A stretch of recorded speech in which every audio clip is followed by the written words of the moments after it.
আসসালামু আলাইকুম বন্ধুরা, আমি মুসা হাশিমি আছি আপনাদের সাথে। আর আজকে যে বিষয়টা আপনাদেরকে জানাতে যাচ্ছি সেটা হলো, আজকে হলো 16 তারিখ। ইবির ছাত্রদের উপরে, অর্থাৎ ইবির স্ট্যাটিস্টিক্স ম্যাথ এই ছাত্রদের উপরে সেই করুণ পরিণতিটা আবার সেই প্রতিফলিত হলো।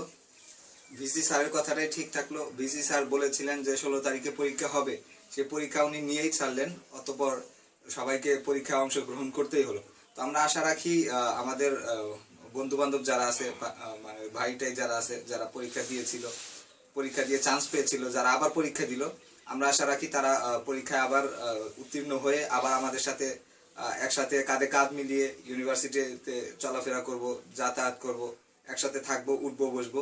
তো সেই বিষয়টাই আমি আজকে আপনাদের দেখাবো। আর সেই বিষয়টা আপনাদের কাছে তুলে ধরার জন্য আমি আজকে যাচ্ছি। তো সাথে থাকবে একটা ইন্টারভিউ এক পরীক্ষার্থীর।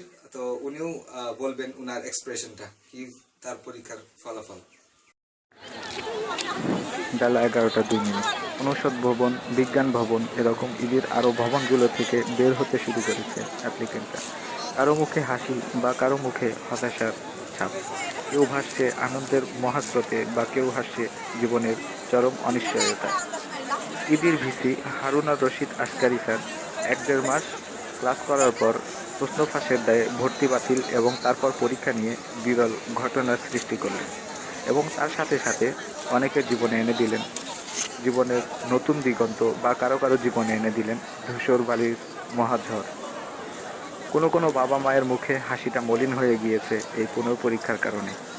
যারা ভর্তি হয়ে নিয়মিত ক্লাস করছিল তারা হয়তো অনেকেই অষ্টজমা দেওয়া সৈনিকের ন্যায় অবস্থান করছিল। তারা কি আজ আসলেই এই যুদ্ধে নিরস্ত্র অবস্থায় জিতবে? এটা কি তাদের দ্বারা কখনো সম্ভব, বা কতটুকুই বা সম্ভাবনা আছে তাদের দ্বারা? আসুন এরকম একজনের সাথে কথা বলি। অবস্থা খারাপ হয়ে যেতে পারে। কি পরীক্ষা কেমন হয়েছে? হ্যাঁ, অসাম আগের তো অনেক ভালো ভালো হয়েছে না? ও, তারপর মানে আশা রাখি তো ইনশাআল্লাহ হয়ে যাবে। আশা তো রাখি সবসময়, পরীক্ষার রেজাল্ট দেওয়ার পরেও আশা রাখি। আচ্ছা, একটু ক্যামেরার দিকে তাকান। মৃত্যুর আগ পর্যন্ত আশা রাখি, যেহেতু প্রথমবার স্বচ্ছ হয়ে ভর্তি হয়েছিলাম, আশা করি যদি মৃত্যুর আগেও একবার ভুল বুঝতে পারে, সে হয়তো বাড়িতে ডাক দিতে পারে। এই ডিপার্টমেন্টে হ্যাঁ হ্যাঁ, স্টুডেন্ট এখানকার আমাদের সাইদ ভাই 16-17 স্ট্যাটিস্টিক্সের স্টুডেন্ট। উনি ম্যাথ পাবো ইনশাআল্লাহ আশা রাখি। স্টার্ট পাইছি আর ম্যাথ পাবো। সাইদ ভাইয়ের দৃঢ় বিশ্বাস উনি ম্যাথ পাবেন ইনশাআল্লাহ। আমরা সেটাই আশা করি, উনি যেন ম্যাথ পান। তিনি শুধু আমার মানে ওনার সাথে আমার পরিচয় শুধু এইভাবে নয়, উনি আমার অ্যাকচুয়ালি উনি আমার রুমমেট। আমিও আশা রাখি ইনশাআল্লাহ। ওই জায়গায় আমার ফ্রেন্ডরা আছে। ও আচ্ছা, আচ্ছা ঠিক আছে, আল্লাহ হাফেজ।